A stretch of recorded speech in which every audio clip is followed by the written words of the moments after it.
আমরা আছি, আমরা মরে যাইনি। এই টিএমসি আর বিজেপির এই যে বিভ্রান্তি তৈরি করার যে রাজনীতি, সেই রাজনীতি থেকে বেরিয়ে আসুন আপনারা। আজকে অদৃষ্টের পরিহাস দেখুন, এই ভারতবর্ষের পার্লামেন্টের প্রথম মমতা ব্যানার্জি, তিনি অনুপ্রবেশকারী পশ্চিমবঙ্গে ঢুকছে, ভোটার লিস্টে তাদের নাম কেটে দিতে হবে, তার জন্য আন্দোলন করেছিলেন। তার আগে দিল্লিওয়ালারা জানতো না অনুপ্রবেশকারী, ভোটার লিস্ট, 2 নম্বরই ভোটার, এগুলো জানতো না। আজ অদৃষ্টের পরিহাস সেই মমতা ব্যানার্জিকে বাংলায় তাঁর দলের ভোট ব্যাংকে ধরে রাখার জন্য আজকে রাস্তা নেমে মিছিল করতে হচ্ছে।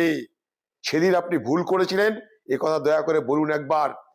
বাংলার মানুষকে একটা কথা বলতে চাই, যে ভারতবর্ষে আরো অনেক রাজ্যে এসআইআর হচ্ছে, এইভাবে আত্মহত্যা করে এসআইআর রুখা যাবে না।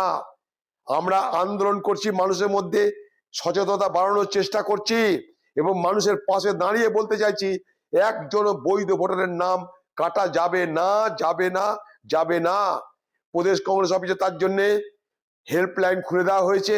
মুর্শিদাবাদে 5টা হেল্পলাইন আমরা খুলে দিয়েছি, আরো খুলবো।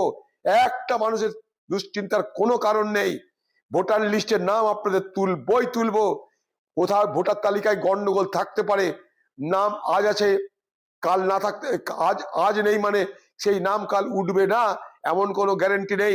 2002 সালের যে ভোটার লিস্ট, তার উপর আর কোনো কথা হবে না, এমন কোনো কথা নেই। কিন্তু তখন তো মাত্র 32% নাম ম্যাচ হয়েছে, তার মানে বাকি লোককে ভোট দিতে পারবে না? নিশ্চয়ই পারবে, অবশ্যই পারবে। বিএলওদের সঙ্গে আলোচনা করুন, বিএলএ যারা আমাদের পার্টির লোকরা যাচ্ছে আপনাদের বাড়িতে, তাদের সঙ্গে কথা বলুন। কোথাও যদি সুযোগ না পান, হেল্পলাইন খোলা আছে, সেই হেল্পলাইনে যোগাযোগ করুন। কাউকে না পেলে আপনারা আমার সঙ্গে যোগাযোগ করবেন। একজনও বৈধ ভোটারের নাম কাটতে দেব না। এ বাংলায় মল্লযুদ্ধের নামে নির্বাচনী মল্লযুদ্ধ শুরু হয়েছে টিএমসি আর বিজেপির মধ্যে। মানুষকে ভীত করো, সন্তুষ্ট করো, ভোট আদায় করো, এই চক্করে বাংলার মানুষ আপনারা পড়বেন না। লক্ষ্য করে দেখুন, আজকে সচেতনতা বাড়ানোর জন্য কিন্তু কেউ ময়দানে নেই। আজকে পশ্চিমবঙ্গের সরকার, তারা মিছিল করে প্রতিবাদ নিশ্চয় করতে পারে, কিন্তু মানুষকে সচেতন করো। তোমার সরকার যদি ভোটার লিস্টে এদিক ওদিক হয়, তোমার সরকারের দৌলতেই হবে।